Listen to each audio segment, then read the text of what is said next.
আজকে গুড়ের পিঠা হবে, ওই জন্য চালের গুঁড়ো নেওয়া হয়েছে আর গুড় নেওয়া হচ্ছে। গুড়টাকে এবার একটু গরম করে ফুটোতে হবে। এই যে আমাদের আজকে গুড়ের পিঠা হবে, তার জন্য চালের গুঁড়ো নেওয়া হয়েছে, গুড় নেওয়া হয়েছে। গুড়টাকে গরম করে এরকমভাবে একটু ফুটানো হচ্ছে, তারপর গুঁড়ি দেওয়া হবে। তারপরে এর সাথে গুঁড়িটা ঢেলে দিয়ে এটাকে পরিমাণ মতো চালের গুঁড়ো গুড় নিয়ে এটা এরকমভাবে নাড়তে হবে, নেড়ে নেড়ে মিক্স করতে হবে। তারপর একটা সুন্দর স্ট্রাকচার তৈরি হবে, তারপর থেকে গুড়ের পিঠাতে হবে। একটু ঠান্ডা করে করতে হবে। এই যে গুড়টা একটু শক্ত হবে, সেরকমভাবে চালের গুঁড়োটা নিতে হবে।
এই যে এখন আমাদের হচ্ছে এই গুড়ের পিঠাটা এরকমভাবে হাতেভাবে বানিয়ে তেলের মধ্যে দিয়ে দিতে হবে।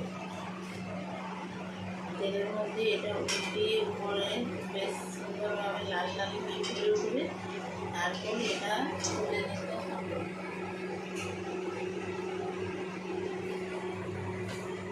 তারপরে আবার একটা দিতে হবে। এবার ফাইনাল এরকমভাবে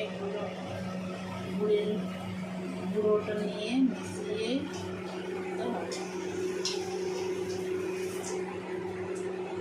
হয়ে গেল আমাদের গুড়ের পিঠা। গুড়ের পিঠা হয়ে গেছে।